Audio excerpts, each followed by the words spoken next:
So, ang ating pong topic ngayon, kumbaga, napapanahon din, Father's Day po, di ba? So, ang topic po natin, Godly Father's Day Advice.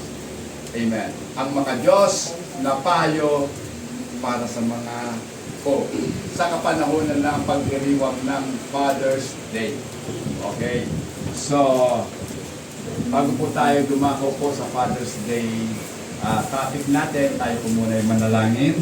So atin po munang papurihan ang ating amang nasa langit. Praise God. Panginoong Diyos, aming Ama, salamat po Panginoon sa umagang ito na kami po ay muli mo pong idinako sa lugar na ito, Panginoon. Lord, bigyan mo po kami ng isang pusong totoong nagkakaisa. Pusong ang pinakasentro ay tanging ikaw lang, Panginoon. At nais nga po namin na sama-samang ipagdiwang ang kaarawang ito ng mga ama. Salamat, Panginoon, dahil ikaw ang aming amang nasa langit na sumusubaybay patuloy sa iyong mga anak.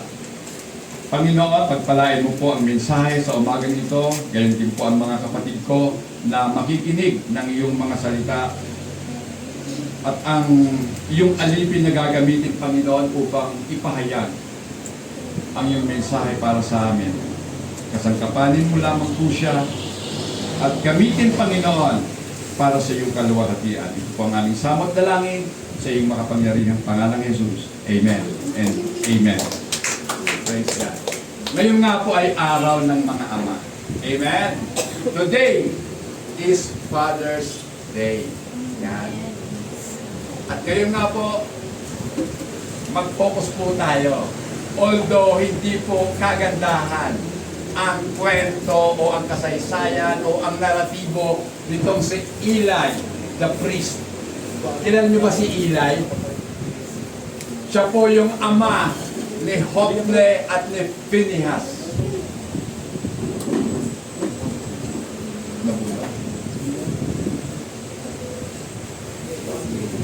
Okay, so kung si Eli lamang po, mga kapatid, ay makababalik sa ating pong kapanahunan ngayon, ano kaya ang sasabihin niya sa atin? Ano kaya sasabihin ni Eli, mga kapatid? Kasi si Eli po, para sa ating pong kabatirang lahat, ay punong saserdote o high priest, mga kapatid. Meron siyang dalawang anak, si Phinehas at si Hophni. Yan. So dalawang anak niya. Sila nga po, mga kapatid, ay naglilingkod doon po sa temple o sa sinagoga o sa temple ng ating Panginoon doon po sa Shiloh, na kung saan makikita po natin dito ang hindi kagandahang halimbawa nitong si Eli. Mga kapatid, gusto ko pong bigyan ng diin yung pagiging hindi magandang halimbawa ni Eli para sa ating pong ikatututo kung ano nga ba talaga ang naging buhay ng pamilya ni Eli, mga kapatid. We know Eli made mistakes in his parenting which resulted to some terrible consequences to his family. Kadalasan po kasi, mga kapatid, ito talaga ang problema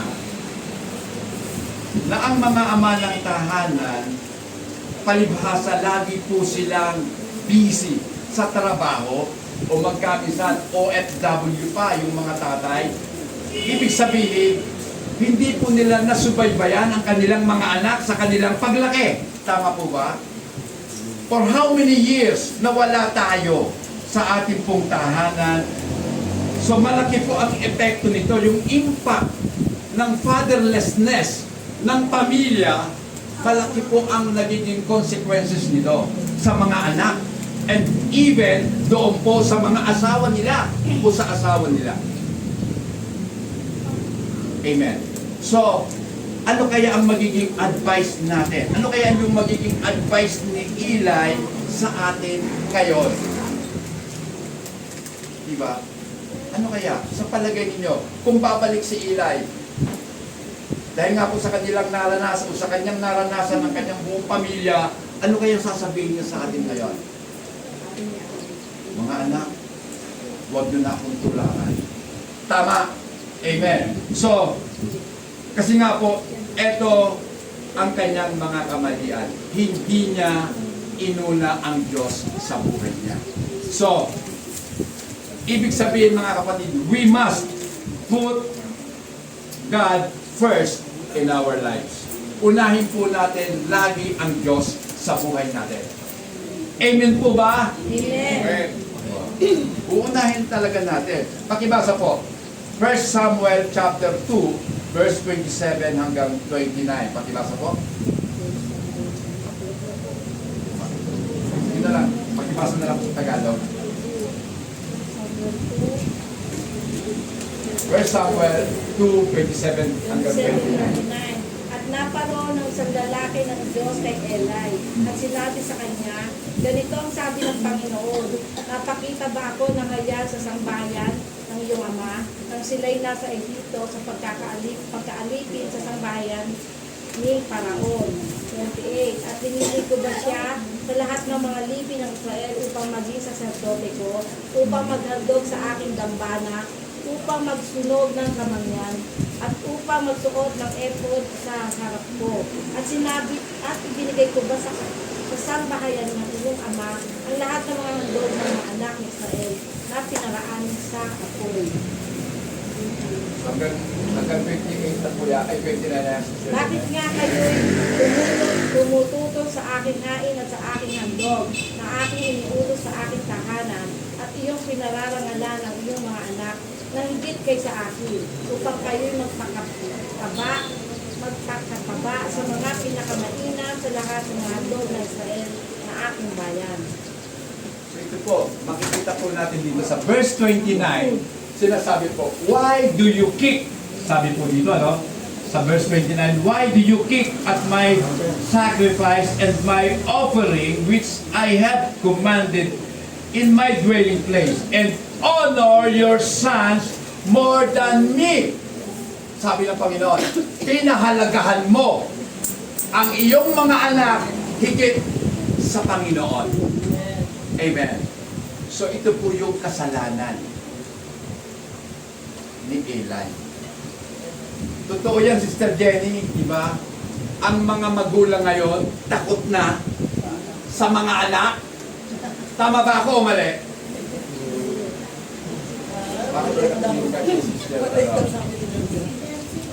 Di ba? Totoo yung sinasabi ko. Takot na ang mga magulang sa mga anak. Ang mga guro, takot na sa mga mag-aaral. Sister Jenny, tama ba ako? Takot na kayo sa mga estudyante nyo? Kasi pwede kayong matanggal. Pwede kayong ireklamo sa board. Diba? Tanggal si teacher. Oh, yan po yung mali. At ang sabi pa dito, you make yourselves what? With the best of all the offerings of my people Israel. Kasalanan talaga yan na malaki ng mga naglilingkod sa Diyos. Amen! Pinatataba ninyo ang sarili nyo. Pastor, payat ka naman ah. Hindi po niyo ang ibig sabihin. Ang ibig sabihin po niyan, pinatataba ninyo ang bulsa ng mga pastor ninyo. Alam niyo ba si Eli? Sa sobrang taba niya, nung siya'y umupo, dahil nung nalaman niyang namatay na ang mga anak niya, napagli ang upuan, bali ang liit, patay si Eli. Mag-ingat po talaga, mga kapatid, yung mga tagapaglingkod sa Diyos. Huwag ninyong patapain ang bulsa nyo. Amen! Kasi sabi, Pastor, hindi ka naman talaga tataba eh. Okay, hindi nga ako tumaba, pero kung tumaba ang pitaka ko, dati ang pitaka ko, ganito lang kanipis. Magtaka na kayo pag makapal na yan, ha? Gusto nyo makita naman nito? Wala. So, mga kapatid, mag-ingat po tayo. Kasi unahin po dapat natin ang Diyos. Honor God above all things. Punta na po natin. Next slide tayo. Honor God above all kings. God sent a prophet. So, propeta po itong man of God na tinutukoy ko dito. So, propeta po ito, just to rebuke Eli, para lamang sawayin si Eli. Why do you honor your son more than me? Sabi. Sabi ng Panginoon at pinasabi doon sa propeta niya, bakit linalagahan mo o binigyan mo ng parangal ang mga anak mo higit kaysa sa akin? Kasi nga po si Eli, kahit gumagawa ng masama yung mga anak niya, hindi niya sinasaway. Amen. May mga tatay kong ganon. Konsentidor. Amen. May mga magulang na ganoon. Kahit alam nilang mali na ang ginagawa ng anak, hinahayaan lang natin. Mali po yun. Kasalanan natin yun. Amen. Yan po yung makikita po natin dito kay Eli. Bakit nga ba ito ang ipinakita sa atin ng Diyos? Kasi nga po, mula sa kamalian ni Eli, itatama na natin ang buhay natin. Amen? Eli's son were abusing the sacrifices in the temple. Kasi, sa paghahandog sa templo, itong mga anak ni Eli, naglilingkod bilang mga pare. Bilang mga pare, sabi nila, may karapatan kami lahat ng handog. Pero dapat, ang kakainin lang nila, kumbaga sa manok, picho. Laman lang. Pero gusto nilang suwayin ang Panginoon, okay na sa akin itong hita ng manok. Masarap to di ba? Kasi ang picho, walang sarap. Tama? Walang sarap yun. Pag puro laman, hindi masarap. Gusto nila may taba-taba. Kasi, ang handog pala, baka na. O kaya, ano ba tawag doon? Sheep. Ano ba yung sheep sa Tagalog? Tupa. Yan. Nakakalimutan ko tuloy. Tupa. So, yan po yung naging kasalanan nila. Kasi, meron po kasing instruction ang Panginoon sa mga pare. Yan lang ang pwede nung kainin. Laman lang, picho lang. Breast, ang sabi doon, breast. Siyempre, picho yun, kung sa manok. Diba? So, instead of removing his son, hindi natin, wala siyang ginawa. Imbis na pagalitan niya, sawayin niya. Walang ginawa si Eli. Nakisama pa siya sa mga anak niya. Anak, sige, sasali na lang ako sa inyo. Masarap yan. O, di ba? Yan. He honored them by letting them continue as priests, even in their sin. Letter B na tayo. Dealing with sin in your life. So, paano ba natin dapat i-deal o tratuhin ang kasalanan sa ating mga buhay?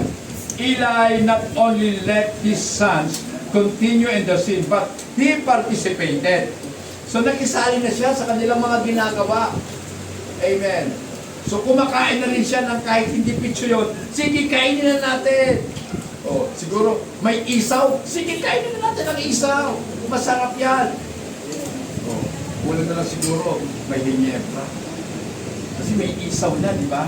So, mga kapatid, bilang mga ama, tayo po ang tinatawag na spiritual leader ng tahanan. Amen? Leader ka. Pag sinabing leader, ikaw ang dapat sinusunod. Amen? Spiritual leader. And your walk with Christ sets the tone of for the family. So, kung ano yung ginagawa mo, yun yung ginagaya ng mga anak mo. Tama? Tatay ka eh. Kaya ipakita natin na tayo talaga yung pinakamagandang halimbawa. Amen. So, deal with sin right now. Ngayon na mismo, kung may kasalanan tayo, i-correct na po natin yan for the sake of our family and children. Alang-alang sa ating pamilya, alang-alang sa ating mga anak, ayusin na natin ang buhay natin. Then, letter C, setting the example for your children. May kasabihan na tayo eh. Ang nakikita ng bata sa mga matatanda para sa kanila, yun ang tama. Ang tama. Kapag ginagawa ng mga anak na, kapag ginagawa po ng mga tatay, halimbawa, anak, eto, sigarilyo, sindihan mo nga. Oh, si tatay naliligarilyo. Yung anak naman, kukunin. Masunurin yung bata eh. Kukunin. Pero, hindi mo na siya babalik sa tatay niya. Hihigit mo na. Masarap pala. Sabi ng tatay, hoy, asaan ang pinasisindihan ko? Tay, sandali na lang. Ayaw kumiskis ng posporo. Pero nakailang hitit na siya. Sabi, bibigyan ng tatay niya. Tay, eto na. Oh, mukha yatang bawas ng sigarilyo ah. Tay naman. Masarap pala yan. Kaya huwag ka nang magtaka. Kung yung mga anak mo, paglaki, naninigarilyo din. Amen? May bisyo din. Halimbawa, yung tatay, matanda na, adik pa. Anong expectation mo sa mga anak? Hindi adik din. At may promotion pa. Anak, magtinda ka na. Para tayo magkaroon ng hanap. Patay. May sumagot eh, hanap buhay. Oh, hindi, hanap patay. Kaya pag nahuli tayo ng PDEA, pag hindi ka nakakulong, nakabaon. Amen? So, mga kapatid, yan po yun. At bilang mga ama ng tahanan, dapat po tayong lahat ay maging magandang ehemplo para sa ating mga anak. Amen? Dapat ang mga tatay nagpe-pray. Amen? Dapat ang mga tatay nagbabasa ng Bible. Sino po ba dito ang mga merong hard copy ng Bible sa bahay? Hard copy. Kasi ayaw ko na po ng cellphone eh. Sabihin kasi, hindi, pastor, cellphone ang gamit ko eh. Meron akong Bible apps. Malay ko naman, kung Bible apps talagang tinitingnan. Diba? Kasi isang pindot mo lang, pwedeng mag-shoot ka agad sa FB, sa Messenger, o kaya sa IG. O diba? O kaya sa YouTube, naka-silent lang yung cellphone. No sound. Naka-earphone pala. Di anak, nagbabasa ako. Nagbabasa ako ng Bible. Ito na lang, basahin natin. Kailangan hard copy. Mga kapatid. Huwag tayong pumasa sa mga application sa cellphone. Kasi ang dali talagang matukso eh. Malay mo, merong magandang notification, dito na muna. Okay. So, a godly father, we can say with Paul, bilang maka-Diyos na Ama, pwede natin tularan si Pablo nung kanyang sinabi, tularan ninyo ako, kagaya ng pagtulad ko kay Kristo. Pakibasa po, 1 Corinthians 11:1 sa Tagalog. Maging tagatulad kayo sa akin, na gaya ko naman kay Kristo. Maging tagatulad kayo sa akin. So bilang ama ng tahanan, pwede po natin i-insist sa ating mga anak, gayahin ninyo ako katulad ng pagsunod ko kay Kristo. Amen? Diba? Sa palagay nyo, kung nandito si Kristo, ano kaya ang magiging behavior natin? Kung kasama natin ang Panginoon. Diba? Hindi natin inaano ko, dapat nakikinig talaga. Nandito ang Panginoon. Pero hindi nyo ba alam, kasama niyo si Kristo? Siya ay nasa puso nyo at siya na ang nabubuhay sa iyo ngayon. Kaya nga po mga kapatid, gustong-gusto ko pong turuan ang mga anak ng Diyos ng katotohanan. Si Kristo po laging kasama ninyo. Kaya ano man yung ginagawa natin, alam ng ating Panginoon. Ano man yung iniisip natin, alam ng Panginoon. Ano man yung nararamdaman mo, alam ng Panginoon. Kasi siya na ang buhay mo ngayon. Hallelujah. Amen. So, kinakailangan po talaga bilang mga tatay, we must set an example to our children. Dapat tayo lang namumuna, anak, bangon na kayo. Pupunta na tayo sa sambahan. Sasamba tayo sa ating Panginoon. Amen? Yung asawa mo, uy, honey. O kaya, mami. O kaya, nay, gising na. Magluto ka na. Aalis tayo ba? Maaga. Unahan natin si Pastor. RJ, unahan natin si Pastor. Kaya lang hindi niyo ako mauunahan. Pag nauna kayo, hindi makakapasok. Nasa akin ang susi. O diba? Pero huwag kayo mag-alala. 8 o'clock nandito na ako. Kanina, noon lang nakaraang linggo na late ako. Alam mo kung bakit? Nasira ang sapatos mo. Balik ako eh. Alam nga naman, pupunta ako dito. Lumalagpak ng sapatos ko. Nakatawan na. Oh. So mga kapatid, yan ang dapat. Kaya nga, pag uwi ko ng bahay, hindi talaga ako sumasakay ng tricycle. Kasi ang malapit lang naman eh. Pero dahil inaalala ko, malilate na ako ng todo.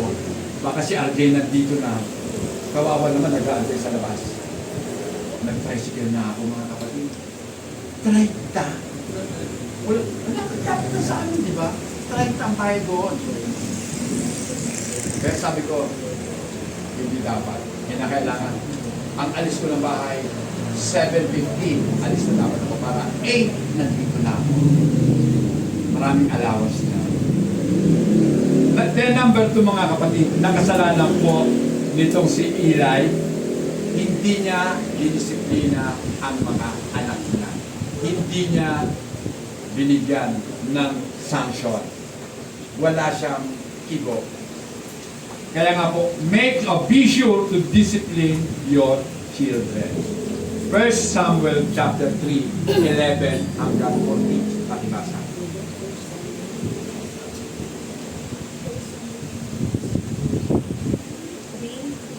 Opo. At sinabi ng Panginoon kay Samuel, narito, gagawa ko ng isang bagay sa Israel na ang dalawang tainga ng bawat isa na nakikinig ay magpapanting. Sa araw na yaon ay aking tutuparin kay Eli ang lahat ng aking sinalita tungkol sa kanyang sambayan mula sa pasimula hanggang sa wakas.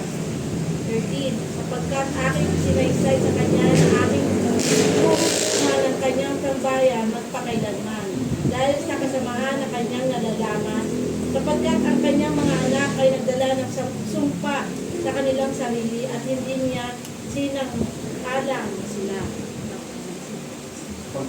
Hanggang 14 sister din. At kaya'y ako'y sumumpa sa sambayan ni Eli na ang kasamaan ng sambayan ni Eli ay hindi mapapawi ng hain o handog man ng magpakailanman. Matindi po ang ginawang kasalanan. Bakit? Nilapastangan nila ang templo. Yung hindi pinakakain ng Panginoon, huwag niyong kainin ang lahat ng parte ng handog. Ang breast lang ang kakainin mo, yung picture lang. Eh, kinain nila lahat eh. Kung ano magustuhan nila. Yung siguro yung Adidas, yung ulo, kinain nila. So yun po yun. Yun po yung naging bunga ng kasalanan po ni Eli. Hindi niya dinisiplina ang mga anak niya. Kaya, eto na. Ang sumpa sa sambayan ay naganap. Di ba? Yung mga pasaway ng anak, pinatay ng Panginoon. Amen. Namatay. At yung tatay na konsentidor, namatay din. Amen. So matindi. At bilang mga ama, ang ating pong pangunahing responsibilidad ay disiplinahin ang ating mga anak. So ang pagdisiplina, hindi lamang po yung papaluin mo yung mga bata. Pangangaralan po sila. Amen. Kaya lang, may problema sa pangangaral. Paano mo pangangaralan ang iyong mga anak kung ikaw mismo ang dapat muna pangaralan? Ano ang ibibigay mo kung ikaw mismo walang maibigay? Sige nga po. What can we give when we have nothing to give? Ano po ang ibibigay natin? Kaya bilang mga ama dapat magpaka masigasig tayo sa pagbabasa, sa sa pag-aaral ng salita ng Diyos. Amen? Ito yung kinakailangan ng ating sambahayan. Dito po nagtatagumpay ang mga anak ng Diyos kapag ang laman ng puso at isip ay ang salita ng Diyos. Amen? Sabi nga po doon sa Proverbs chapter 22 verse 6, lagi ko pong binabanggit yan. Proverbs 22:6, pakibasa. Turuan mo ang bata sa daan na dapat niyang lakaran, at pagka tumanda man siya, hindi niya hiwalayan. Turuan mo ang bata ng daan na dapat niyang lakaran. Bilang mga ama, ano bang itinuturo natin sa ating mga anak? Tandaan po natin, ang panahon ay lumilipas. Tumatanda ang tao. Mula sa kapanganakan siya'y mamamatay. Saglit lang ang buhay sa mundo. Ano ang iiwanan natin na pamana sa kanila? Bahay? Lote? Titulo? Walang kwenta po yun, mga kapatid. Lahat ng yan nawawala. Walang silbi. Ang may halaga, yung mga bagay na hindi kayang nakawin, mga bagay na hindi kinakalawang, mga bagay na hindi tinatanga. Alin yun? Ang salita ng Diyos. Amen. Salita po ng Diyos ang pinaka mahalagang pamana natin sa ating mga anak. Kaya matuto po tayo, train up a child, turuan ang mga bata. Train up na eh. So sa training ba, madali? Pag nag-training ba ang mga atleta, madali ba? Alam niyo mga kapatid, meron akong yung kinagigiliwan na laro. Alam niyo na yun kung sino ha? Babae yun. Sino? Wala. Ako lang yata nag-iisang may alam. Kayo ba'y tagahanga na rin? Hindi po, hindi volleyball. Sisi po yan. Si Alexandra Iyala. Diba? Mahusay po yun. Si Iyala. Tennis po yun. Pinakamahirap na laro yan. Nakita ko nga siya. Puro nabenda dito kasi siguro masakit ang braso. Grabe pag pumalo, ang takbo ng bola. Kung ilang milya sa isang, kasi sinusukat yung balik ng bola eh. So kailangan malakas ang rumpas.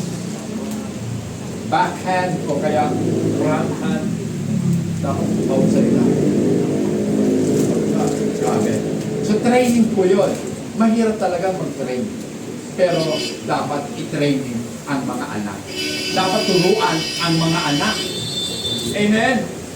Turuan po natin sila ng maka-Diyos na pamumuhay para paglaki nila, mawala man tayo, may natutunan sila sa atin. At lagi nilang sasabihin, ang tatay ko kasi mananampalataya yun eh. So, kahapon, habang ako naglalakad, pinasakay ako nung isang engineer, makatira sa amin yun. Engineer po siya ng DM Consonhi. Sabi na, Pastor, saan ba ang church niyo? Sabi ko, sa Bacoor. Dati, Pastor, Christian din ako eh. Talaga? Sabi ko, kaya lang, nung mamatay yung una kong asawa, nawala na rin ako. So, bakit? Kasi meron na siyang pangalawang asawa.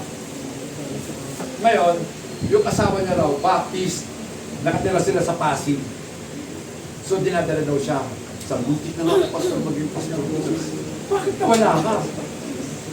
Kasi, siguro, ang naging asawa niya, hindi mananampalataya, yung naging bagong asawa, hindi mananampalataya. Kaya, napala talaga siya. Sabi ko nga, Lord, binigyan mo ako ngayon ng idea. Binigyan mo ako ng kabigatan sa puso ko para sa taong ito. Amen. Sabi ko nga, ka-officer ko yun. Officer din siya sa HOA. Sabi ko, pupuntahan ko sa bahay. Yan. So mga kapatid, eto yun eh. Kailangan talaga, disiplinado tayo. Kasi kung wala tayong disiplin, kung di po natin naranasan ang hirap ng buhay, kunting hirap pa lang, give up na tayo. Tatalikin na tayo. Amen. So, ito po yung sinasabi dito. Punishment is only one part of discipline. Training our children is more pleasing to God. Ang pagpaparusa, bahagi lang yan ng disiplina. Kapag hindi sumunod sa disiplina, nandyan ang parusa. Pero ang dapat talaga, at dapat isaisip natin kapag sinabing discipline your children, train up your children. Turuan natin sila. Anak, wala nang pinakamahalaga sa buhay ng tao kundi ang Diyos. Paglingkuran natin siya habang tayo ay nabubuhay. How to discipline or train your children. Maganda to eh. Paano ba natin didisiplinahin ang ating mga anak? Alam niyo na po ba kung paano mag-disiplina ng anak? Tingnan po natin sa kaparaanan po ng Biblia. Teach them God's Word and God's ways. Ituro sa kanila ang salita ng Diyos at ang pamamaraan ng Diyos. Number 1 yan, ituro ang salita ng Diyos.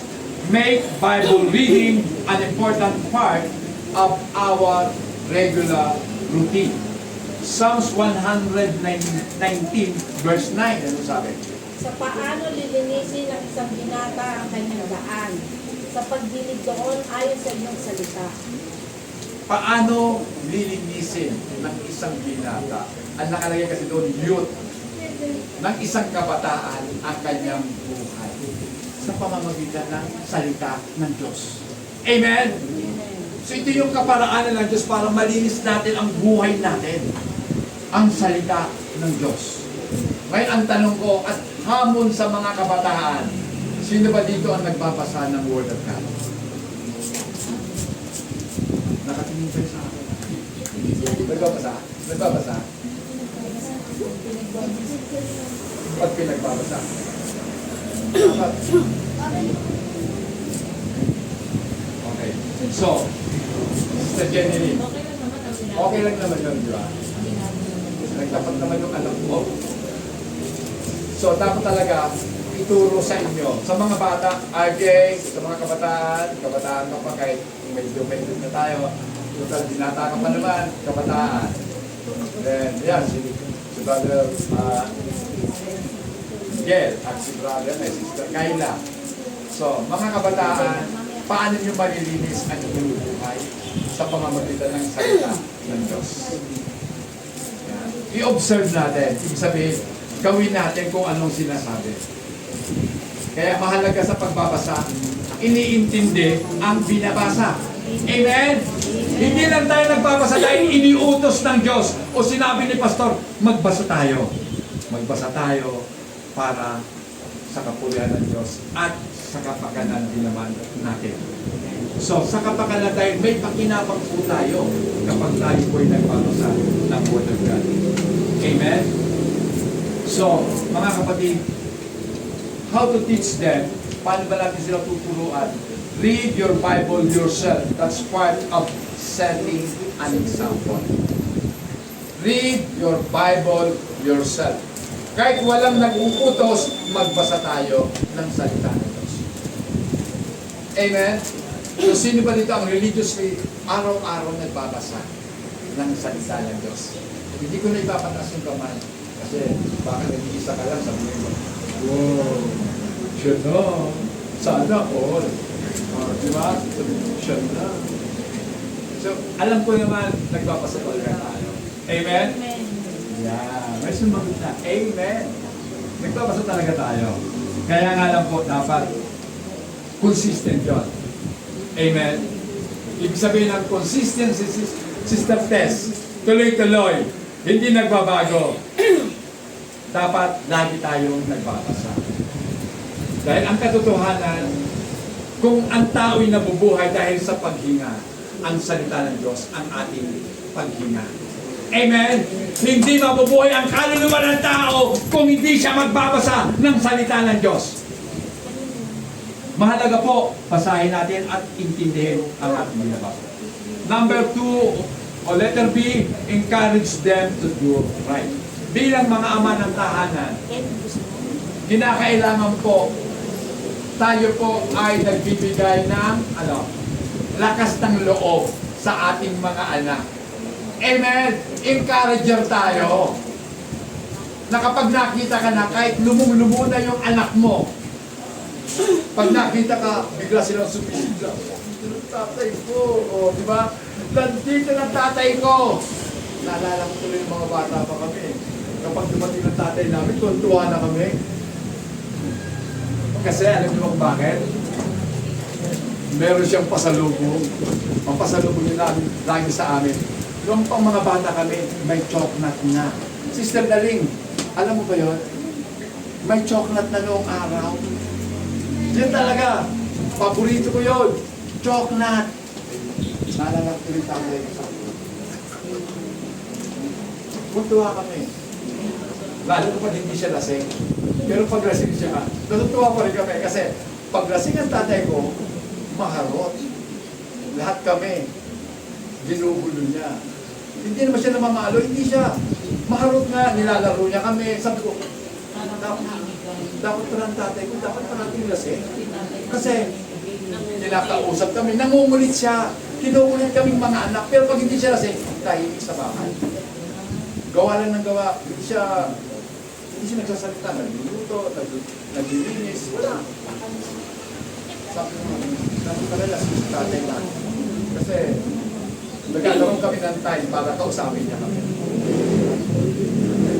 Pero dahil nga po sa paglalasing niya, dahil sa alak na iniinom, maaga po siya, kinuha ng ating Panginoon. Binawi ang buhay. Maliit pa noon si Miguel. Bata pa, umuwi kami ng dito kasi patay na tatay ko. So, pero nanay ko mga kapatid, palibasan na mabait na asawa. Umabot ko ng 85. Sabi ko, wow. Ako kaya, umabot ko. Baka 70 nga lang yun. O, di ba? So mga kapatid, i-encourage po natin bilang mga tatay, maging encourager po tayo sa ating mga anak. 1 Thessalonians chapter 2, verse 11 hanggang 12. Wait lang po. 1 Thessalonians. Kaya nakikita ang kalalaman kung ano ang ugali natin sa bawat isa sa inyo ng bayan ng isang pag-asa. Sa kalimang sarili ng anak sa Yan. So ang sabi po dito, as you know how we exhorted and comforted and charged every one of you as a father does his own children, that you should walk worthy of God who calls you into His own kingdom and glory. So mga kapatid, dapat talaga ang mga tatay, kapag nakikita ng mga anak, natutuwa ang mga anak. Amen. Hindi sila nagtatakbuhan, dito na naman si tatay. Naku, tago na tayo, nandyan na! O diba, Buchanan din, nanginginig na, makitintla na lang para sa kaya alis ko to. Bakit? Ano ba akala niyo sa mga tatay? Demonyo? Hindi kami mga demonyo. Mga anghel kami ng Panginoon. Amen? Messenger nga kami para palaganapin ang pagmamahal sa pamilya. Diba? Dapat ang mga tatay mapagmahal. Amen? So hindi ka magiging mapagmahal sa anak mo kung hindi ka mapagmahal sa asawa mo. Dahil bago ka nagkaanak, asawa mo na. Amen? Hindi ko po ina-expect talaga yan, ha? Na ang isang hindi nagmahal sa asawa, mapagmahal na ama sa mga anak. Hindi po yung totoo. Kasi unang-una hindi niya alam kung ano yung salitang love eh. Diba? Ano ba yung, paano ba ipamuhay ang pagmamahal sa pamilya? Diba? So, minsan, namimiss ko po yun, o kumbaga hinahanap ko sa isang ama na tinatawag yung mga anak, kinakausap sila, Upo nga kayo dyan mga anak. Upo kayo. Pag-usapan natin ang problema ninyo. Diba? Nakaupo sa sopa, kausap yung anak. Ano bang problema, anak? Sa pag-aaral, ano bang problema? Lahat ng anak tinatanong isa-isa, ano ang problema natin? Kung wala, ay salamat sa Diyos. Wala. Mag-pray tayo. Amen? Diba?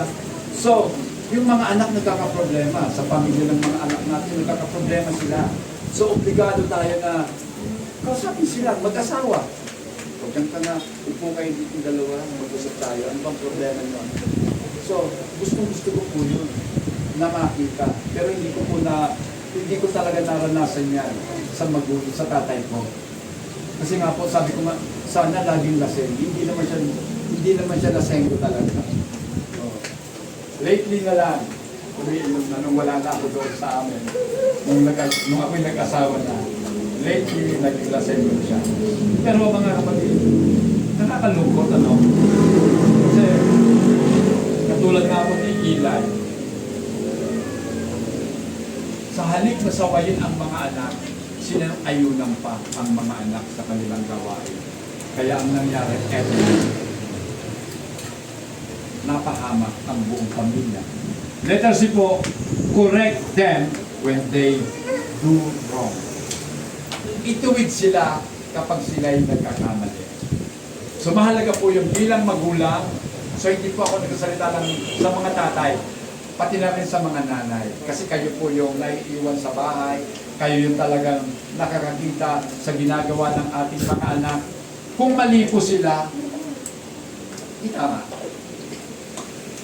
Amen? Kung nagkamali, ituwid. Diba? Itama natin sila. Sabi nga po doon sa Proverbs 19 verse 18, ano sabi? Pakibasa po. Parusahan mo ang iyong anak, gangan may pag-asa, at huwag mong ilagang ang iyong puso sa kanyang ikapapahama. Parusahan mo ang iyong anak. Dahil yan ang pag-asa natin. Dahil huwag ka nang umasa pa na kapag hindi mo sa pinarusahan, mapapaigi ang buhay niya. Hindi mangyayari. Nakita niyo naman, di ba? Yung mga magulang na walang pakialam sa anak, basta pakialam lang nila. Ipanganak yung anak, pakainin, damitan, tapos. So hindi po nagtatapos doon ang obligasyon ng isang magulang, lalo-lalo na ng tatay. We must be an example to them. So bilang tatay, dapat tayo po ay, halimbawa, sa loob ng bahay, ako po, nagpapahinga lang pagtapos na. Pag wala pa akong ginagawa sa loob, nasa labas. Kung ano-anong pinukutin ko, yung mga halaman ko sa sinasabi nga nito, di ba, hindi yata nabuhay yung mga lettuce natin. Hindi nabuhay. Kasi matagal na pong tinilan ako ng manugang ko ng para daw mag-hydroponic kami. Yung sa tubig, kaso nung maglagay na po ako ng seedling noong lettuce, hindi nabubuhay. Sabi ko, mga nalipa, kailangan mag-aral pa talaga. So yun, nag-aaral pa rin po ako hanggang ngayon. So hindi lamang po tayo pastor, kumbaga, bilang tatay, dapat well-rounded po tayo. Alam natin lahat. Diba? Kasi ang anak mo pwede magtanong sa'yo, Tay, ano bang sagot dito? Ano yun, anak? Algebra yan? Ang hirap yan. O, di ba? Math yan. Hindi ko alam yan. Dapat kahit papalo, may alam din naman tayo. Sasabihin na lang, nak, alam mo, unang alamin yung math na yun. Basta alam mo lang yung 4 na operation. Multiplication, addition, subtraction, and yun. Construction. Construction. So, makikita niyo mga kapatid, dapat alam din natin yan. Pagdating sa politika, sabi, gusto naman, huwag mo lang talakayin ang politika. Naku mga kapatid, lately lang, naintindihan ko na mahalaga ang politika sa ating mga bilang mga Kristiyano. Kasi nakasalalay sa gobyerno ang ating pong kalayaan magpuri sa Diyos. Pasalamat nga tayo, pinanganak tayo sa Pilipinas. Kung ipinanganak tayo sa Saudi, ipinanganak ka sa Iran. Diba? Bawal. Marinig pa lang ang salitang ang pangalan ni Jesus, bawal yun sa kanila. Bawal yung mga yung ikaw mong krus, yung palawin mo sa kwintas na krus, bawal yun. Kaya mahalaga. Ano bang gusto nyo? Ang Pilipinas mapailalim na sa Islam.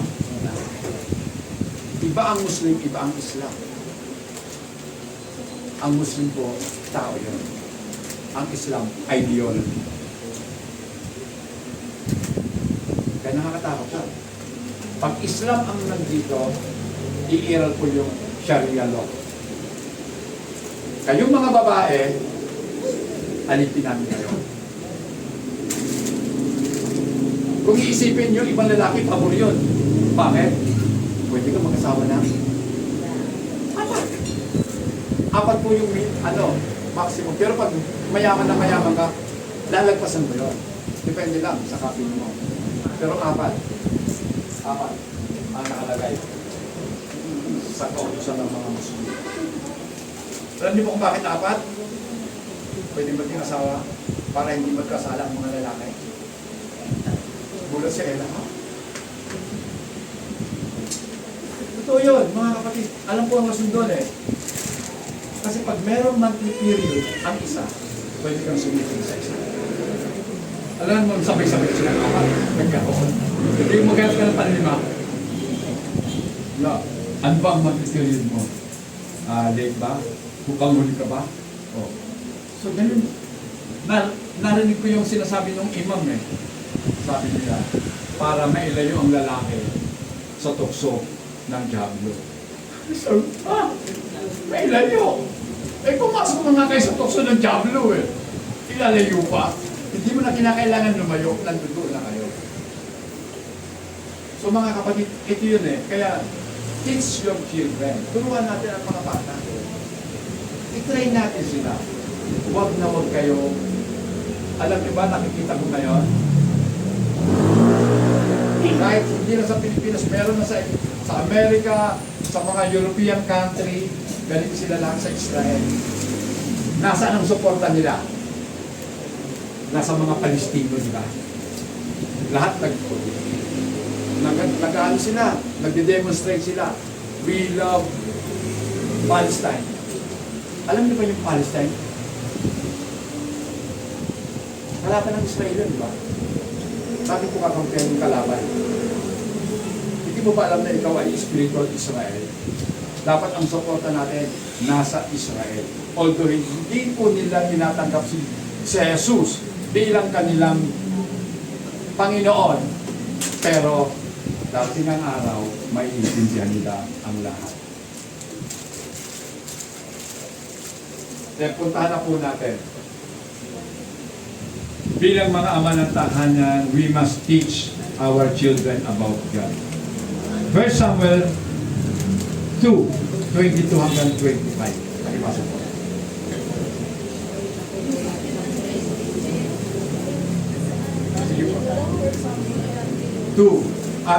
22 hanggang 25.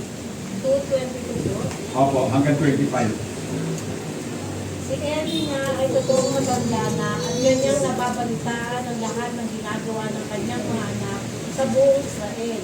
At kung paano sila sumisipin sa mga babae na naglilingkod sa pintuan ng tabernakulo ng kapisanan.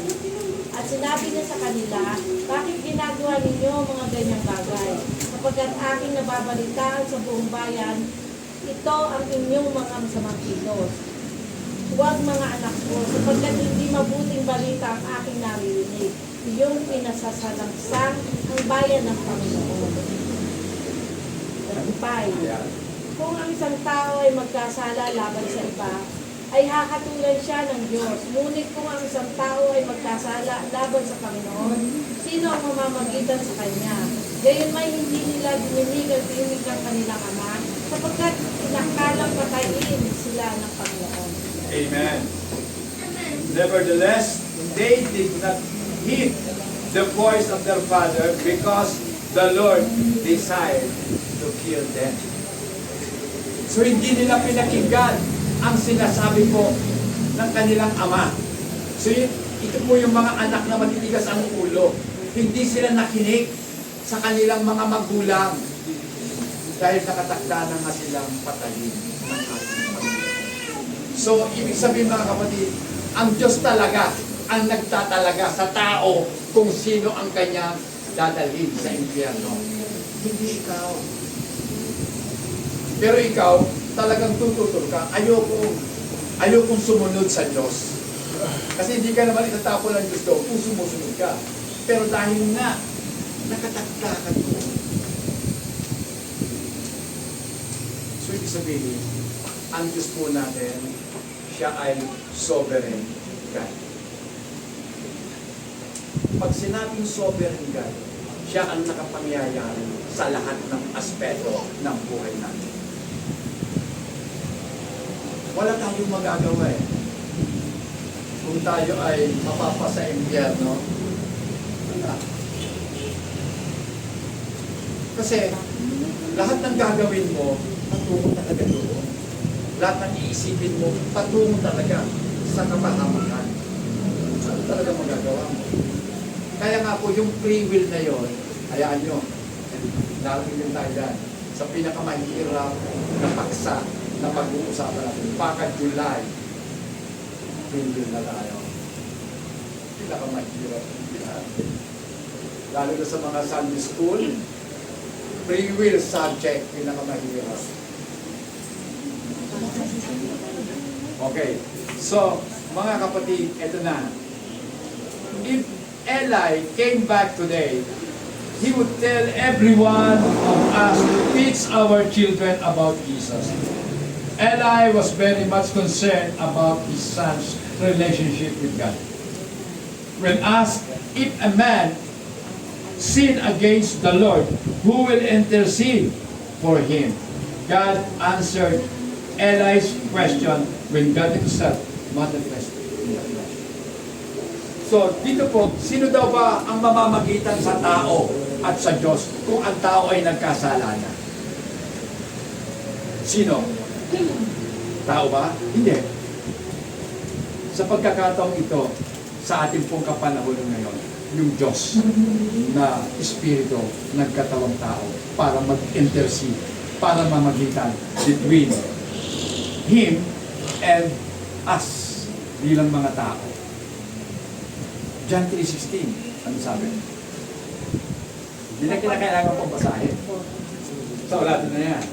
Tama. Hindi. Sige po. John 3:16, kayo na lamang.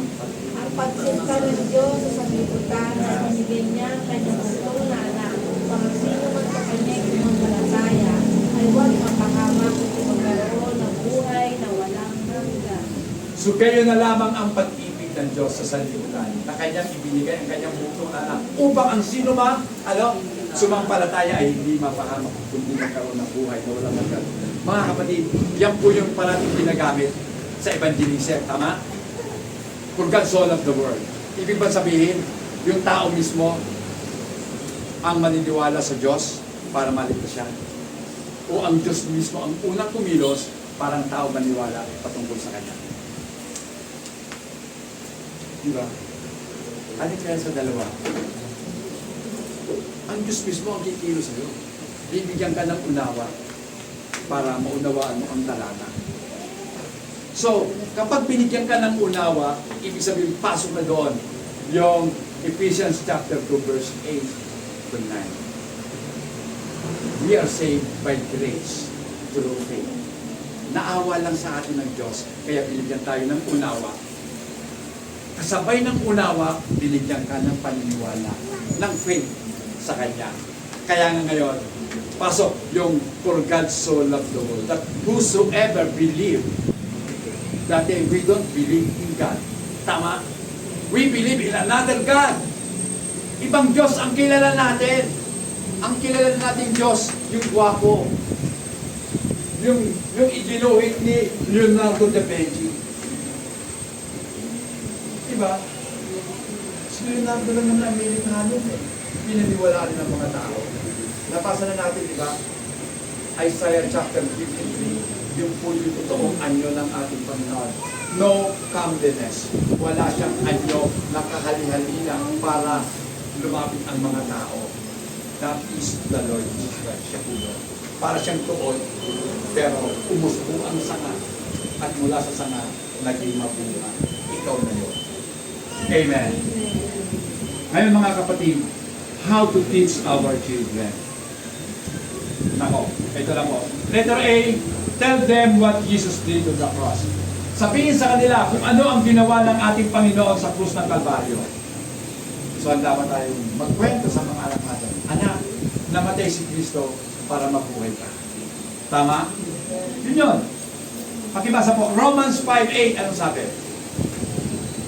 Datapwat ipinagtatagubilin ng Diyos ang kanyang pag-ibig sa atin na nang tayo mga makasalanan pa. Si Kristo ay namatay dahil sa atin. Tingnan nyo ha, wala ka pang faith noon. Kasi makasalanan ka pa eh. Amen? Paano magkakaroon ng faith yung patay? Basta anong kinalaman ng pagiging patay? Patay ka nga, di ba? Anong sabi doon sa Romans 6:23? For the wages of sin is death. Ang kabayaran ng kasalanan, kamatayan, patay ka sa kasalanan mo. Pero dahil naawa ang Diyos sa'yo, binuhay ka. Minahal ka niya, kahit makasalanan ka pa. Kaya nga, hindi sa isang tao nakakaunawa, kahit anong mangyari sa buhay niya, hindi siya tatalikod sa ating Panginoon. Palakpakan natin ang ating Panginoon. Then, letter B, teach them about God's grace and faith. Turuan ang ating mga anak na tayo naligtas lamang dahil sa kanyang awa at sa kanyang bigay na pananampalataya. Huwag na po natin, sige, basahin natin. Ephesians 2:8 and 9. Sa Tagalog na lang para maintindihan. Ephesians 2:8 and 9. Sige po.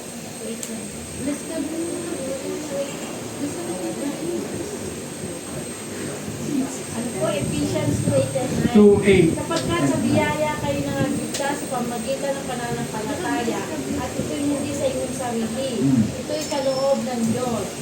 Hindi sa pamagitan ng mga gawa upang ang sino man ay huwag magmapuri. Kaya hindi tayo nagmamapuri, hindi tayo nagmamayabang. Naligtas ako dahil sa mabuti kong ginawa. Hindi.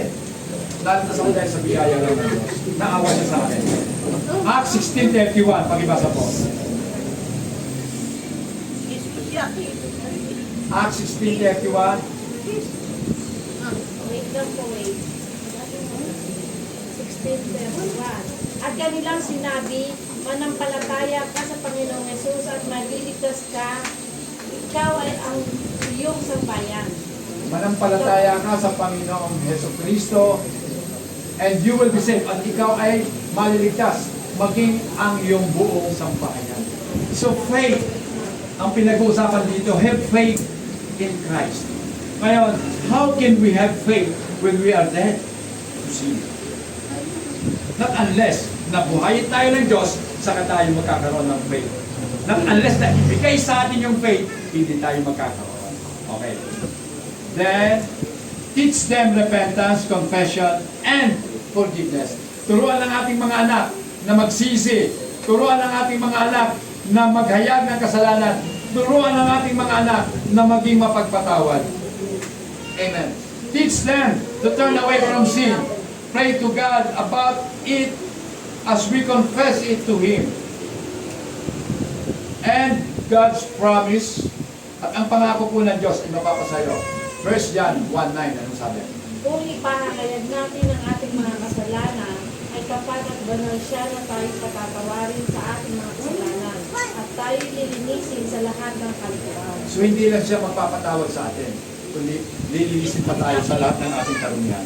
Ngayon mga tatay, mga nanay, mga magulang, Kailan ba natin uumpisahan ang pagdisiplina sa ating mga anak? Huwag natin antayin pang pumarito talaga si Eli para sabihin sa atin, ngayon mo na umpisahan. The earlier you start, the better. Amen. How to teach them? Paano ba natin? The earlier you start, the better. 1 Samuel 2:25, pakinggan po.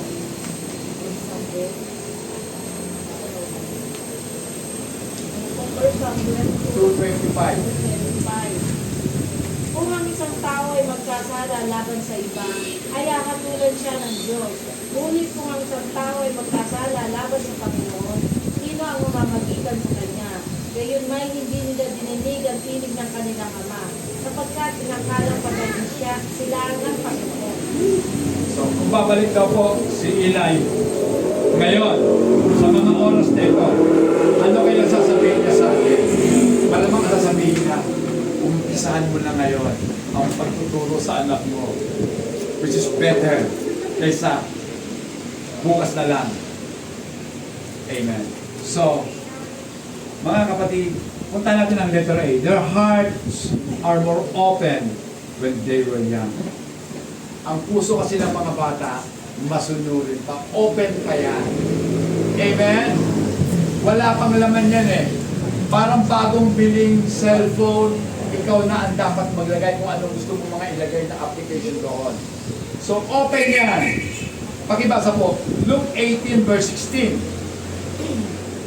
Datapwat pinalapit sila ni Jesus sa kanya at sinasabi, pabayaan ninyong magsilapit sa akin ng maliliit na bata at huwag ninyo sila pagbawalan sapagkat sa mga ganito, nauubol ang kaharian ng Diyos. Ito naman yun mga kapatid. Huwag nating hadlangan ang mga bata. Kaya nga, sabi nga namin ni Kayla, dapat marami tayong bata. Pero sino na lang pang bata ngayon dito? Anak na lang ni Emang. Sino pa bang bata? Wala na. Nasaan ang mga bata? Wala. Ngayon, ano ba ina-expect natin sa mga bata pag sila'y lagi lang nasa laruan, sa labas? Anong ugali kaya ang mabubuo sa kanilang pagkatao? Habang ang kausap, ang kalaro po nila, ang kahalubilo nila ay mga makasanlibutan. Siyempre, makasanlibutan din. Amen! Kaya mga nanay, mga kapitbahay po namin dyan, kumpidahin natin sila na ang mga anak nila, dalhin nila sa pagkakilala sa Panginoon. Investment nila yon. Amen! Ang pinag-uusapan natin lagi, investment, pera. Mag-invest po tayo sa mga bagay na hindi nasisira. Ang pera, nabubudol. Tama? Nabubudol. Pero ang pananampalataya, hindi. Okay. Ang puso po kasi ng mga bata, open and responsive to God's calling. Amen? Habang sila ay nandoon pa po sa tinatawag na formative years. Kasi ang mga batang yan, madaling turuan yun. Madaling magsaulo. Diba? Yung mga bata, naalala ko tuloy noon, sila JR, sila Miguel, sila Paulo. Mga bata pa sila, nandoon pa kami sa Molino noon. Isinasali sila ni Pastor sa Bible quiz. Pag ilan pa kayo noon? Pag ilan pa kayo sa Bible quiz? Nung inilabang kayo ng Molino Church. O, di ba? Mahusay talaga yung mga bata sa uladi yung Bible. Yung verse na pinapasa ko sa kanila. Kasi nga po, very pa sila responsive pa sila. Then, puntahan na po natin ang Proverbs 3:17. Sabi dito, saving them from trouble along the way. Proverbs 3:17. Ang kanyang mga daan ay mga daan ng kaligayahan at lahat niyang mga landas ay kapayapaan. So, kapag itinuro po natin ang salita ng Diyos, maliwanag na ito po ay nagtuturo sa atin ng tamang daan. Amen. Na ang dulo po nito ay kaligayahan at kapayapaan. Amen. Why wait? Bakit mo pa kailangan antayin na tumanda yung anak mo para lamang turuan? Pag matanda na yan, may sarili niyang isip. Diba? Ang kawayan man, kapag ito tumanda na, ng baluktot, hindi mo na siya maiuunat. At kung ikaw ay baluktot na, ikaw ang uunatin ng anak mo sa tigas ng ulo niya. Amen. Diba? Kaya nga po, sabi po dito sa letter C, don't put it off until tomorrow starts today. Huwag mong antayin ng bukas, ngayon mo na umpisahan ang pagdidisiplina at pagtuturo sa iyong mga anak. Mga tatay, mga kapatid, we cannot change the past. Hindi natin mababago ang nakaraan. Amen? But we can change the present. Tama yun, di ba? Wala na tayong magagawa sa nakaraan, hindi na natin mababago. Pero kaya natin baguhin ang kasalukuyan. At kapag nabago ang kasalukuyan, may impact yan sa hinaharap. Amen? Di ba? May impact sa future natin. Kaya panahon na upang umpisahan ngayon. Conclusion, mga kapatid, Eli may not be an ideal godly father. Hindi talaga siya ideal na maka-Diyos na ama. Konsentidor siya, di ba? But out of his experience, he would tell us with broken heart, kung nandito si Eli, malamang luhaan siya, umiiyak na sinasabi, mga kapatid, huwag na akong gayahin. Broken heart and with painful tears of regrets. May pagsisisi si Eli. And he would advise us not to make the same mistakes as he did. Huwag niyo nang gayahin ang mga maling nagawa. Amen? Ito po ang pinakamahusay na payo na ating matatanggap ngayon. Amen. Mula kay Eli, huwag niyo nang gayahin ang mga nagawa kong mali. Happy Father's Day. Para pa natin